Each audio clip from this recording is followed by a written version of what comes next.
mga yung mga institutions na hindi naman talaga kasali. Inaprubahan ng Court of Appeals ang 20-day freeze order na petisyon ng Anti-Money Laundering Council o AMLAC sa assets ni Pastor Apollo C. Quiboloy at siyam niyang mga kasamahan sa The Kingdom of Jesus Christ o KOJC. Kasama rin sa nasabing freeze order ang mismong KOJC at mga organisasyon na konektado dito tulad ng Children's Joy Foundation Incorporated o CJFI, gayon din ang SMNI, franchise owner ng Suarasug Media Corporation. Bilang founder ng Children's Joy Foundation, inilaan ng butihing pastor ang CJFI para pangalagaan ang mga batang mahihirap at walang mga tahanan. Karamihan sa kanila, wala ring mga magulang. Grabe. Simula pa noong taong 1998, nagpapatuloy ang CJFI sa pagkupkop at pagsuporta sa mga batang nangangailangan ng kalinga at tulong, kabilang na rin ang rehabilitasyon. Iginiit ng isang political commentator at isa sa mga legal counsel ng KOJC na kasama sa freeze order ng AMLAC ay ang pag-freeze ng pangunahing pangangailangan tulad ng pagkain at edukasyon ng mga kabataan na nasa pangangalaga ng Children's Joy Foundation Incorporated. As we speak, yung mga bata sa Barangay Kawayan at Tamayong, hindi pa nakakatulog yun dahil sa trauma kanina. Hanggang ngayon, yung mga bata sa Children's Joy Foundation, hindi natin alam kung ano ipapakain bukas, kung hangin ba ang ipapakain natin sa kanila. Alam niyo ba kung anong ginagawa ninyo? Di bali na kami, matatanda na eh. Pero yung inosenteng bata na pinapaligiran ng mga pulis o naka-uniforme ng pulis sa Barangay Kawayan, Barangay Tamayong, Kalinan District, Davao City. Ha? Yung mga bata sa Children's Joy Foundation sa Quezon City, sa kung saan-saan parte hanggang Amerika, hindi natin alam paano sila mag-aalmusal bukas. Kung hangin ba ang ipapakain natin sa kanila. Anong klase? Ha? Okay lang kayo, Mr. Marcos, magsinghutang kayo dyan, magdamag, wala kaming pakialam. Mag-overdose kayo for all we care. But these are children, innocent children. You are not questioning the people who are in Congress, but you are taking money away from children.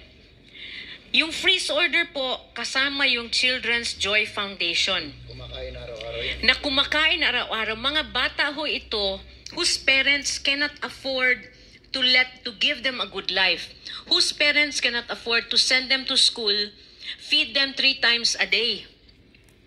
Ito po ang na-freeze ninyo. Pagkain ng mga bata. Edukasyon ng mga bata. Where is the justice here?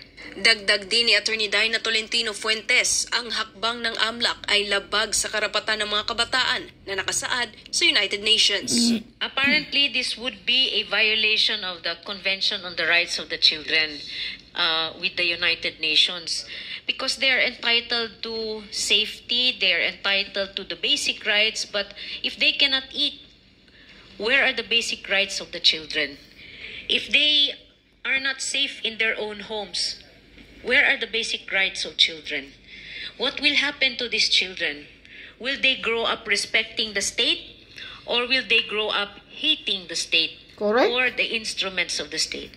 Ayon kay Attorney Israelito Torion, isa ring legal counsel ng KOJC, nakakaawang makita na ang mga inosenteng bata ang maaapektuhan sa ginawang hakbang ng AMLAC. Yung mga scholars ni Pastor, Correct. no, na umaasa lamang dito po sa suporta ng KOJC. Pasensyahan na po, wala po kayong maasahan muna ngayon ng KOJC at kawawa naman itong mga inosenteng mga tao, thousands po ito na magsasuffer because of this order, but we have no other recourse except to avail of legal remedies that are with us, and we hope and pray that justice would still be there when we file the motions to lift or we opt to file a petition for certiorari. Para sa Diyos at sa Pilipinas kong mahal. Grabe. Ha? So, ano ito? Marcos Jr., ano itong ginagawa mo? Sobra na yata talaga itong panggigipit nyo sa Isiminay.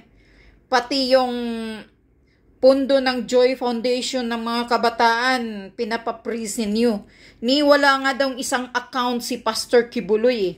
Kasi lahat ng income pala dyan sa Isiminay ay napupunta sa tulong. Katulad nito, ilang libong mga kabataan andyan na pinapakain, sinusuportahan.